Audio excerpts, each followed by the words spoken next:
Hey, it's Jonathan here, founder of Driving Academy, the best driving school in all the country. We're currently located in Linden, New Jersey. In today's video, we're going to be going over how to perform a Class C CDL test for your in-cab inspection and for your hydraulic brake test. I'm going to be walking you through the exact steps and processes here. If you were looking to get a Class C, which usually means you want to drive a small school bus, and that's what we're in right now. So that being said, let's get right to it. So, when you come inside the vehicle, you're going to always want to make sure that before you start the vehicle that you do what they call a safe start. So safe start has to mean that your parking brake has to be engaged. So in this case, there is a foot parking brake here, so we're going to engage the parking brake the whole way down. We're then going to make sure in this case that the vehicle is in park for the transmission, and then we're going to put the key in. We're going to turn the key on so the dashboard's working. We're going to wait a little bit of time. This is especially important for diesel engines, and then we're going to actually turn everything on, right? So we have just performed a safe start itself. So now from the safe start, we're going to be doing what we call an hydraulic brake test. So how the hydraulic brake test works is we're going to press on the foot brake 3 times, and then we're going to hold the brake for 5 seconds, and the foot brake should not be able to move. So here we go. 1, 2, 3. And then we're going to hold it for 5 seconds, and it should not move the hydraulic brakes at all.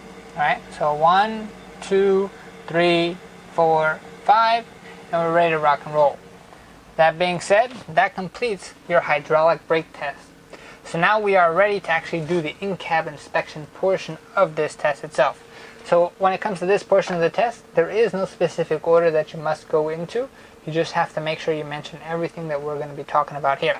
So, first thing first, we're going to have our steering wheel. We're going to have our horn.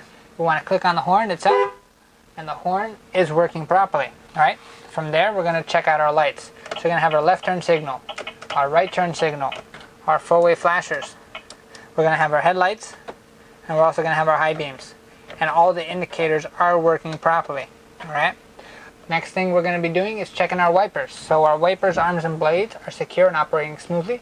And of course, you'd also check out the windshield washer fluid. We're not going to do this during this test because we don't want to be wasting any kind of fluid around here.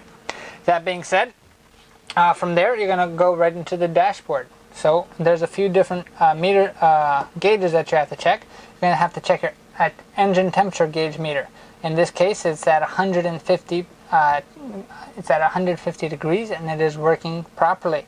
Our oil pressure meter is just below 40 psi, and it is working properly. Then we're going to have our voltmeter. Our voltmeter is at 14 volts, and that means that it is charging. Alright. From there, you're going to have to follow along on the dash, and we're going to check our heat and defroster. So our heat and defroster all seem to be working correctly. Now it is a nice hot summer day, so we're not going to leave that on for too long during this video itself. Right? From there, you can step on back. That's pretty much everything on this end. We're going to be talking about our mirrors. So our mirrors, all of our mirrors have to be properly adjusted and clean to us. Our windshield itself has to be clean. It has to be free from any kind of cracks, and it has to be free from any kind of illegal stickers on it as well. Right? So as we continue moving forward, we're going to have our door. So our door opens and closes smoothly with no problem, right? Now especially for here, we're going to have to check our master switch. So our master switch, as you can see the indications here, when you open up the door, the stop sign comes out, the stop arm comes out, and the lights are working on the indicator itself. So that means that that is working properly. Also, now that the door is open, we're going to check our step light. And our step light is working, and as well our steps have to be free and clear of any kind of debris whatsoever. So once that is complete, that has completed the front part of the in-cab inspection. The next part of the in-cab inspection is going to be checking the whole vehicle itself. So we're going to leave the key in the on position, but we're going to shut the engine off, and everything is in park itself. So as you follow me along through the back, and watch out for the noise itself. What we're going to be doing is checking all the seats. So the seat cushions have to be attached to the frame, and the frame have to be attached to the floor. You're going to do this for each one of the seats itself, right? If you're liking this video, I definitely want you to click like on the button. If you have any comments, please click on the comment. Please give us a comment. We're always loving comments itself. In the back here, we're also going to be checking our door. So our door opens and closes properly from the outside, and then, as you can hear, the buzzer is on. So this is our emergency door, and the emergency door also is correctly labeled. We're going to do the same thing for the emergency windows. So your emergency windows, as you can see, the buzzer comes on and off. And we're also going to have one more emergency window on this side. As we open and close this, the buzzer comes on and off as it's supposed to. The last thing we're going to be checking up here is going to be your emergency roof hatch. So your emergency roof hatch, you're going to be pressing this off. As you can hear, the same buzzer, which indicates that it is working correctly. And we are going to get rocking and rolling.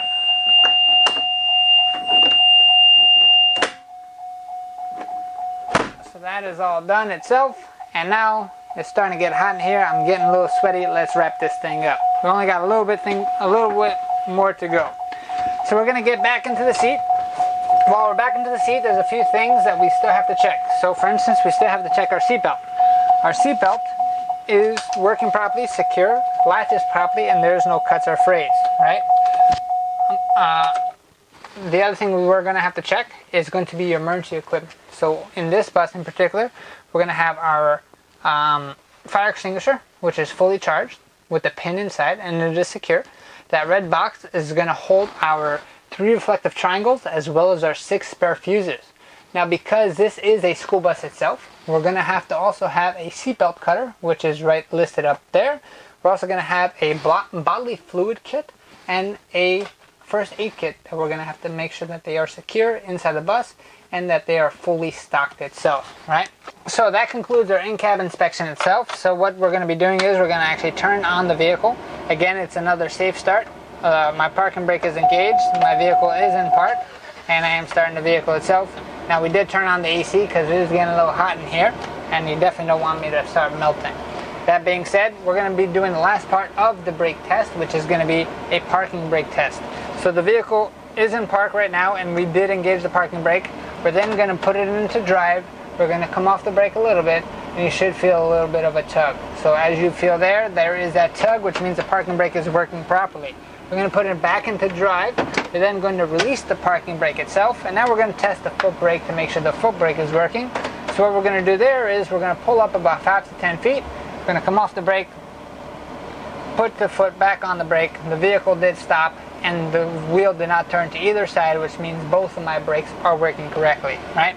So what we're going to do now, we're just going to back it up, back to where we started, back it up a few feet. We're then going to put it into park. We're going to re-engage the parking brake itself, and then we're going to turn the engine off, and that has concluded, my friend, a full in-cab inspection, hydraulic brake test, and parking brake test for a CDL Class C vehicle. If you like this video and you want some more training on the pre-trip inspection, on the CDL road test, whether you're going for a Class A, Class B, or a Class C, we could definitely help you out. I want you to visit our website, which is cdldrivingacademy.com, fill out the form there, and we'll definitely be able to give you a call and help you out in that aspect, right? Or if you want some human interaction, give us a call, 908-525-3609. We're here to help you. We have a mission of helping 1 million people get on the road to freedom. What's more free than getting a skill that's going to help you make a whole lot more money, like a CDL itself, right? So we help people just like you every single day. Give us a call, and we're here to help. Have a good day.